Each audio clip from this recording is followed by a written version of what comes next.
Good morning or good afternoon, and welcome back to Low Intermediate Conversation. I am going to kind of take a bit of a pause this week. We're going to talk about English-Korean vocabulary in a few minutes, and next time we'll probably talk about differences between American and British English, and that will maybe give you some time to breathe, give me some time to grade all of your past assignments. And this is also relevant because some of the vocabulary might be relevant to some of your assignments in this course later or in future courses.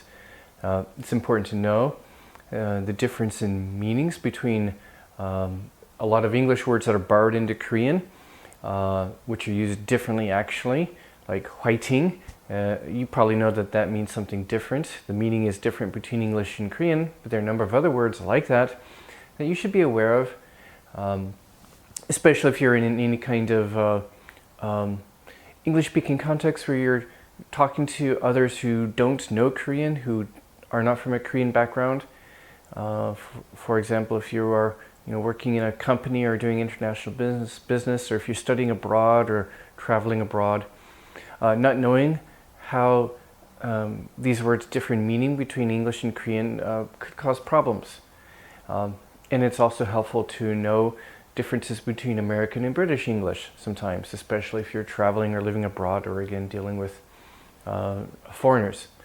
So I'm going to, for today, for our lesson on English-Korean vocabulary, I'm going to actually cut to some previously recorded material, something I recorded a few weeks ago in my previous office. So the background is different, but the content is all fresh, so don't worry. All right, and here we go. English-Korean vocabulary. Today we are going to talk about vocabulary issues. You might have heard people use the term Konglish, and it's used for a few different things. First, in a negative sense, it is used for either Korean accented English, English with a heavy Korean accent, or even English with grammatical mistakes, ungrammatical English, grammatical errors made by a Korean person. And that's somewhat of a negative term. So I point these out because they are mistakes or typical problems that students should be aware of. And it's not necessarily the fault of Koreans. It's often due to maybe poor teaching or such. Or lack of proofreading. As a teacher, I just find these interesting, but as students, it's helpful to point these out so you know what kinds of things to look out for when you are writing or speaking in English in your future. But first, some examples of kind of two extremes of this spectrum. You all know Ban Ki-moon. Some of my students in the past said they were a little bit embarrassed about his English. It's actually not that bad. He's understandable, and that's maybe more important. If you have an accent, that's okay. There's nothing wrong with having an accent, as long as you're understandable. Now, sometimes his accent was a bit hard to understand. Nonetheless, he was very successful and respected as a diplomat. As an international diplomat, he was pretty successful in the UN and respected. So I think the quality of his work and his character and his accomplishments overshadowed the accent problems.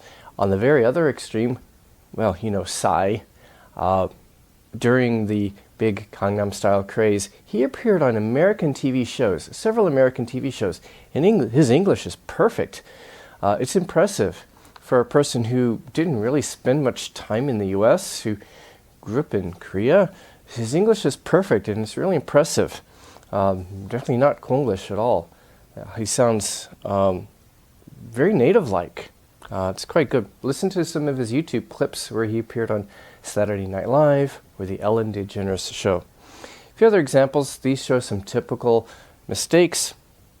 Clean blue crap. I hope they don't mean crap. Crab. It's crab. And by the way, gotge translates into English as blue crab. And occasionally I've seen restaurants, Italian restaurants near this campus, and on their menu they have, crap salad, crap pasta. It doesn't sound good. You should proofread your menus, please. I've seen this a couple of times. Keep door close at sea. I think you mean closed. It's different. Closed. And finally, the last picture here, I took this picture myself. You see this a lot in public buildings, a sign for a man room. Is it just for one man? I hope not. Or just one woman? No, we mean men in general, multiple men, men's room. It's a men's room or women's room, and that's a common mistake. A few more. I'm not sure what the first one, they mean, I hope they don't mean medical condemnation, a doctor scolding you, maybe. I hope they mean consultation. And don't waste waste. That's just ungrammatical. It doesn't make sense. Maybe don't throw away waste. Or don't litter. Litter is a better term, meaning to leave trash lying around. I think that's what they mean.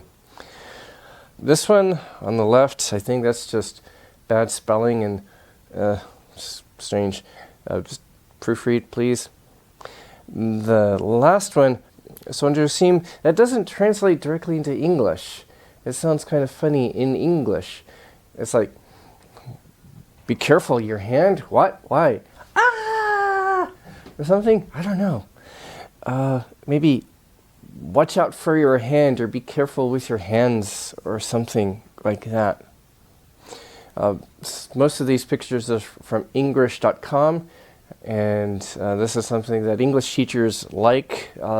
It started in Japan as a website for bad Japanese English. It started with Japanese English, and it's expanded to examples from China, Thailand, and all over the world. Check it out. Now, Konglish is also used for something else. For English loanwords into Korean, for example, fighting, that's from fighting, but it means something different in Korean. Hopefully you know that. So these are really English Korean loanwords or borrowings, borrowed words, whole words or parts of words. And I commonly see the word Konglish used for this, and I think that's not a good term. Maybe it's on my handout, but that's not really an appropriate term for this, because Konglish sounds kind of negative, and actually these words are actually creative, inventive. As a linguist, a linguist, I find them quite interesting. Korean has quite a few of these where Korean has done something pretty clever with these English words. And languages do this a lot. English has borrowed words from their languages and changed the meaning. Korean has taken English words and changed the meaning sometimes. And it's totally cool, as long as you know the differences. Because if you try to use some of these words with English speakers who don't know Korean, they might be confused because they mean something different in the original English than in Korean. So we're going to look at a couple of dozen of these today. So first, find someone to talk to. Talk to a family member, a friend. If you know somebody else in the course, maybe later on I'll match you up by email.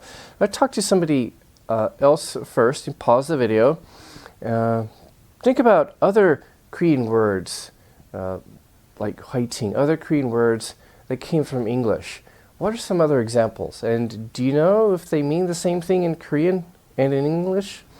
Pause the video for a couple of minutes, talk, think, talk to somebody, and we'll come back.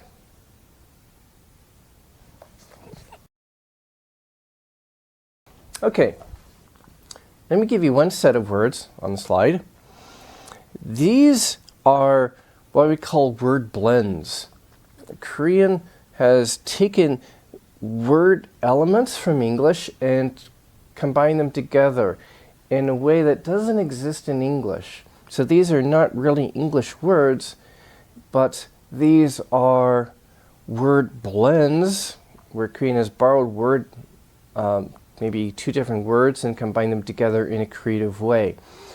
So these may not exist in English exactly as they are, although some are similar, as some are completely made up in Korean.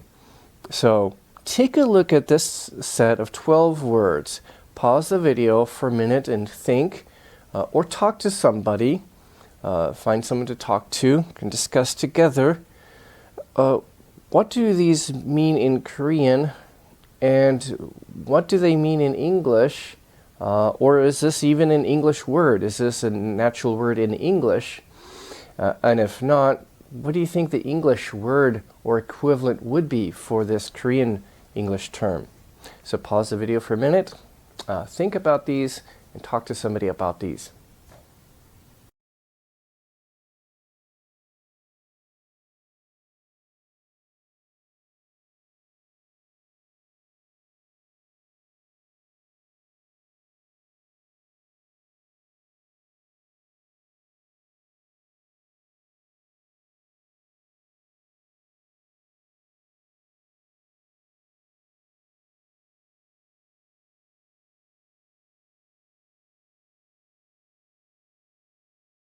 Okay, and you can also follow along in the handout, the PDF handout that I provided for this for today. The first one is Dutch pay, or Dutch pay. We don't say that expression exactly in English, and I think in Korean you use it in two very different contexts. One, it would be for dating. Both dating partners pay for their own meal. And then also maybe you go out with coworkers, business, each person pays for himself or herself. And this is very normal in many Western cultures. We don't exactly say Dutch pay in English. We might say going Dutch, although that's specifically for dating, where each person pays for himself or herself. That's going Dutch. And that's for dating, not for eating out with your friends or coworkers or business meeting, business lunch. And then for maybe for non-dating contexts like eating out with friends, coworkers, business lunch, we talk about splitting the bill. We split the bill. So where does the expression going Dutch come from in English? I used to think it came from, well, Dutch people because they are more progressive about gender roles. Going Dutch is often better because for the sake of equality of women, it gives women more equality and empowerment, not being dependent on the guy or the guy not feeling like he expects something for buying her the meal. Actually, it's not really from Europe. We have this religious community in America. They're called the Amish. And they originally came from Switzerland, maybe southern Germany. They are an interesting group. They live on farms. They don't believe in modern technology. They farm using the same and live using the same methods that they did 400 years ago. They don't like technology. And the Amish refer to themselves as Deutsch because that's the German word for German, but Americans have misunderstood it as Dutch, so the word has been kind of confused. So they're often called, their language and their culture is often called the Dutch, like the Pennsylvania Dutch. And their language is often called Pennsylvania Dutch. It's a very unusual variety of German. It's based on Swiss German. But they speak a language similar to German, not Dutch. So the word comes from that, from the Amish, or so-called Dutch, incorrect term. And in their culture, they don't like to be in debt to someone else. They believe in independence, and I should not be in debt to somebody else financially. So whenever they eat out, they always pay, each person always pays for himself or herself when eating out. So the term going Dutch comes from that. Dutch pay is not the English term. We say going Dutch for dating or splitting the bill for other contexts. Next one, multi-tab. This is a clever word blend. What are these? In English, we call this a power strip, not a multi-tab. but that's a creative word blend in Korean. Power strip. Don't worry, I'll refer you to a website later where I have the actual correct English explanations for these terms. Next one. Next one is skinship. Now this is interesting. This is not actually an English word. We don't really have an English word for this. This is where Korean has very cleverly created a word from English elements. But we don't have this word in English, and I wish we did. This is a word that's lacking in English. The word skinship is really creative, what Korean has done. There's not really a good term. We might say affectionate touching. That's the best I can come up with. Affectionate touch, friendly touching, or romantic touching. If it's like really intense, like romantic, petting, like what lovers do when they're making love. But yeah, otherwise affectionate touch is the best word I can come up with. Otobai, we call that a motorcycle. It's different. It's a clever word blend in English. Waishutsu. So in Korean it's called waishutsu. We don't have that term in English. We would call it a dress shirt or a button-up shirt. It's kind of a collared shirt. It's got a collar. By the way, one more I should put in here. Kalati is different. We call that a polo shirt. Polo like the company, polo shirt or the sport. So this kind of shirt with a collar and 3 buttons, in English that's a polo shirt. And then we wouldn't call that a t-shirt. A t-shirt is a simple, very simple kind of shirt with no buttons. Onepiece, in Korean that means a dress, a full-length dress. We would just call that a dress. In English, one piece might refer to something else. It could either refer to a woman's one-piece swimsuit or bathing suit, so not a bikini, but a one-piece swimsuit. Or it can refer to a kind of clothing for babies, young infants. It's a one-piece clothing. The bottom can unbutton in order to change the baby's diapers. That's a one-piece baby outfit. Handphone, we say cell phone in American English, mobile in British, or anywhere we can say smartphone. Everyone, smartphone if it's a. Omurice, that is a Korean invention because it's a Korean food dish. There is no English word because it is a Korean invention. One room, like an apartment, that is a creative word blend in Korean. We don't say that in English. If it's a very cheap, old, kind of single room apartment, we might call it an efficiency apartment. If it's kind of nicer or newer, more modern, we would call it a studio apartment. And that's maybe the more common term today, studio apartment. One shot, we don't really say that in English. Maybe if you're drinking, we might say bottoms up, if it's like, whiskey or brandy and it's supposed to be consumed all at once, we would say bottoms up, right, the bottom of the glass. But we don't say one shot. Otherwise, for other things like wine or beer, we might say toast or cheers, or here's to you, or something like that.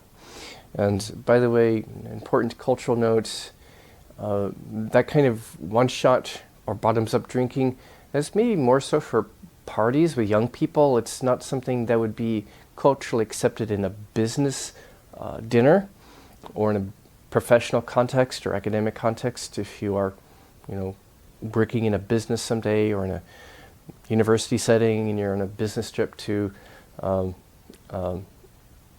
eat with people from another company or from another university. So keep what might be done here in business settings would not really work in other countries. Okay. Kickboard, I know this because I have a son who loves riding on his kickboard, but in English it's a scooter. Whether it's one that you push with your legs or a motorized or electric scooter, that's a scooter. Kickboard is a interesting, creative Korean word. Selkag, in English we say selfie. It's a selfie. We have a next set. These are some words that are shortened from English words, including some abbreviations. Pause the video for a minute, look at these, think about these, talk to someone else about these, and how do you think these are different in English, or what are the English equivalents? Okay, so pause for a minute.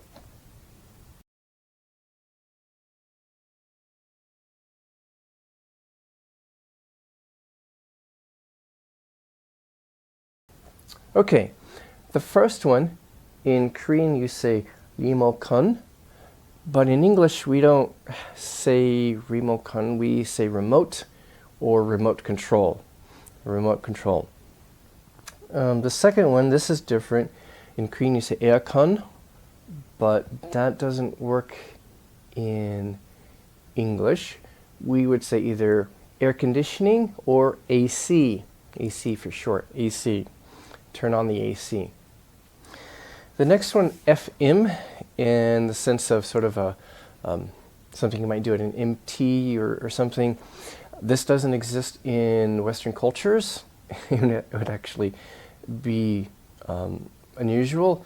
I experienced it once when I was hired at a job in Korea, and I felt very awkward. It's not something that you would experience in Western cultures, especially a business dinner or dinner with other professors.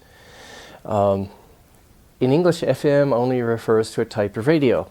It would not refer to field manual. We wouldn't think of field manual. So apparently, I guess this comes from the Korean field manual, and maybe it started as a Korean army social ritual, but this doesn't exist in Western culture, where people go around and they loudly and enthusiastically introduce themselves and say something, kind of patriotic about this school or the company or something like that. We just don't have it. Another word we don't have in English is MT. This is a creative word blend. We say membership training, but we don't really have that expression in English, or at least membership training is not very common in English. MT, in the sense we don't have. And again, the culture is different. We don't really do this in the same way that MT is done in Korean culture. We might speak of a retreat, like a company retreat or a company outing. But again, this is less common, or maybe for students or something, it's not really that common. The kind of organized MTs that are done in Korean culture. Maybe with a club, a religious group, a business group, you might sometimes have an outing or a retreat, but not as much as here, and we would just call it a retreat or an outing.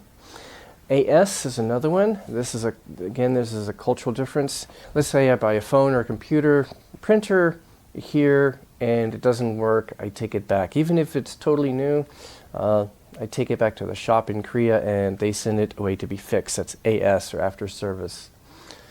In English, we would say customer service, but things are a little different. If I've had it for a while, I might take it to customer service to have it sent away to be fixed. But if it's something I just bought, in Western countries, by law, usually I would be able to either exchange it for a new one that works, or get my money back, get a refund. So things like that work a little different between Korean and Western cultures. Now, set 3. Now these are going to be the more confusing ones, because many times these words have different meanings. Slightly different, sometimes very different meanings between Korean and English. So I want you to pause the video, think about these, talk to someone else. How are these different between Korean and English? So pause, think, discuss.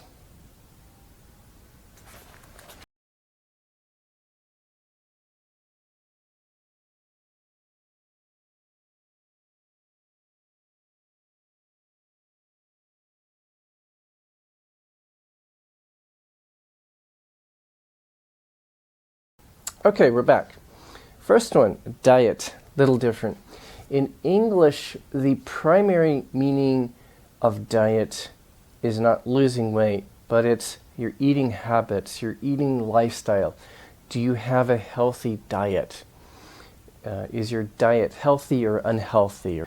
The process of trying to lose weight, that is a second meaning, and for that we would talk about going on a diet or to be on a diet, on a diet. The next expression that's like the diet in Korean. So it's normal in health context to talk about healthy diet or unhealthy diet, a person's eating lifestyle. Manicure. This is a little different because in Korean, manicure refers to what we call nail polish, the paint you put on your fingernails.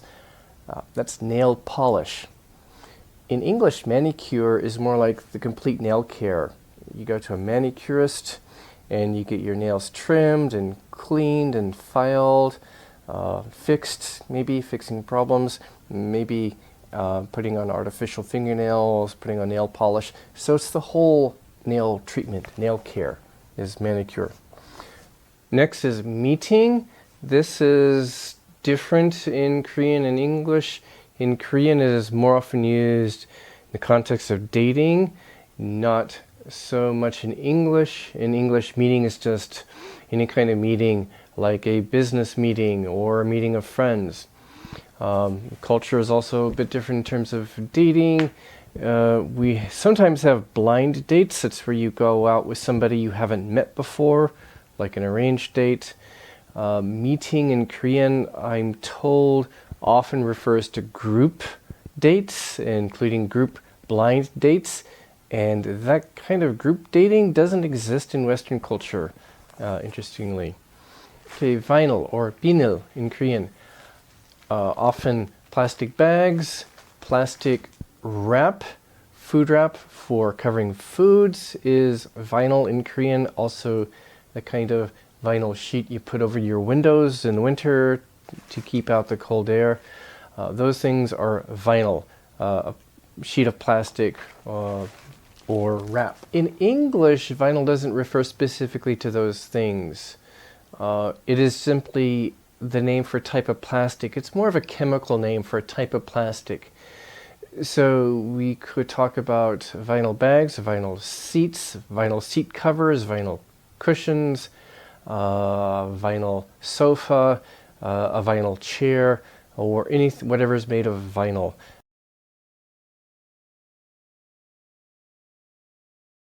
Cider is different. In Korean, it's a carbonated drink. It's a soda. It's a clear soda, or a lemon lime soda like Chilsung cider or Sprite. In English, it's different. It's an apple drink. It's a special apple drink. We usually drink it in the autumn and fall. It's usually hot, kind of a concentrated or strong apple juice with spices like cinnamon. And it's really good. There is a non-alcoholic version, which probably a lot of people drink in the US and Canada around October, November. There's also an alcoholic version of cider too, an alcoholic apple drink. And cider is quite good. Sign is a little different. In English, sign is, for example, a notice or a stop sign or something like that. Or to sign, you sign a paper, you sign a document, and then what is signed is a signature. So to sign, a verb, and signature, a noun. Next is sharp or sharp. And in Korean, it refers to this, a mechanical pencil. We call it a mechanical pencil. We don't associate sharp with mechanical pencils. So if you say, give me a sharp, like what, a sharp knife or something. Cunning is different. In Korean, cunning is cheating. In English, cunning is simply an adjective that means smart, clever, in a bad or evil way. A cunning criminal, a cunning robber, a cunning fox or wolf stole some chickens from our chicken house. Consent. Consent, like one of these things in your wall. In Korean, it's called a consent. And for a long time, I wondered why. It's like, are you asking its permission, its consent? Can I plug this into you? I always wondered why. And then some of my students looked it up and found out that it refers to concentric. It's shortened from concentric, as in concentric circles. Although even then it's still strange to me because it's two dots in the middle and it's not concentric. Concentric refers to multiple circles that share the same center. Con with same centers. Concentric circles. But it's shortened from concentric. In English, we call it an outlet, a wall outlet, an electrical outlet, or also in American English, a plug-in. Sometimes in some places, a wall socket, a socket. Those are also possible. Toast is different. In English, it's just bread that has been heated, say, in a toaster.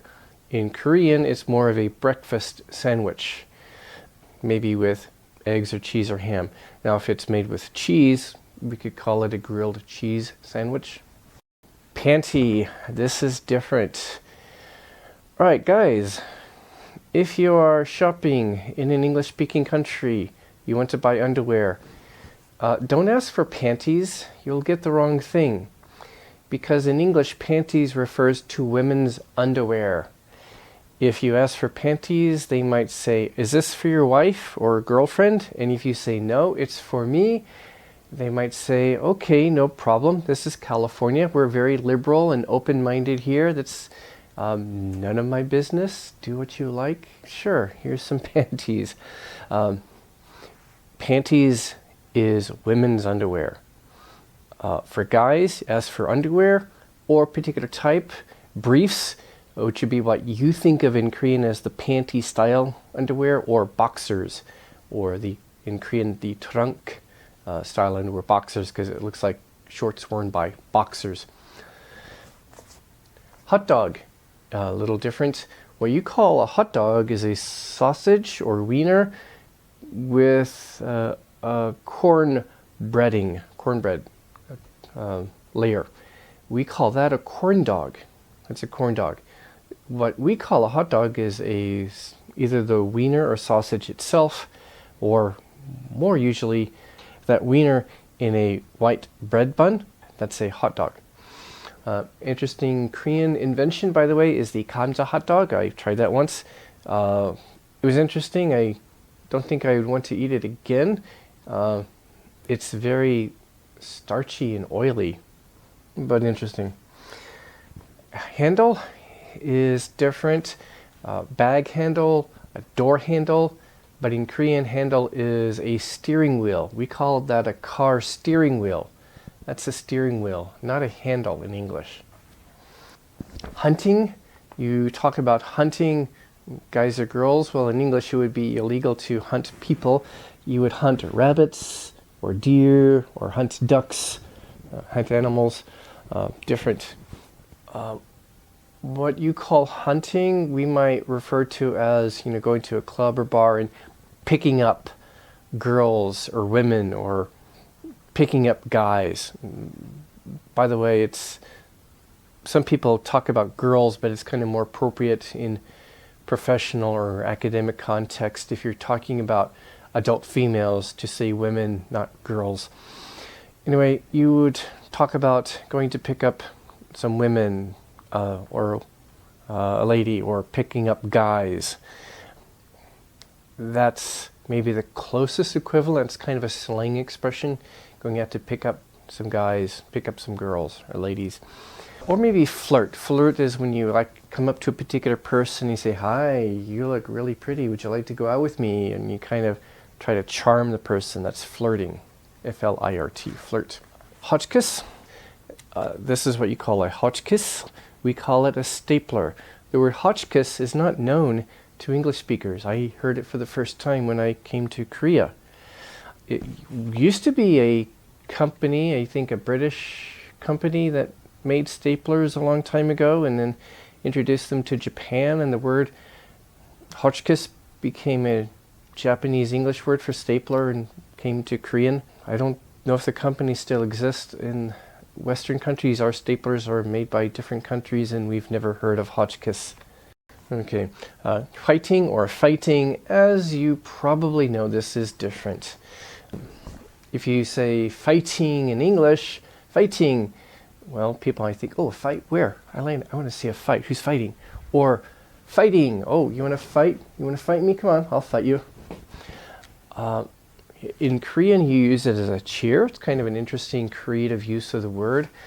I guess in English, depending on the context, you might say cheer up or good luck or go. If it's a sporting context, maybe go team, go, go, something like that. It's a little hard to translate. And finally, fancy or pansy is stationary, fancy paper, but we call it stationary, spelled E-R-Y. One last little slide. This is a word that is actually not English. Maybe you didn't know, but it's not English. Think about this. Where does this word come from and what does it mean?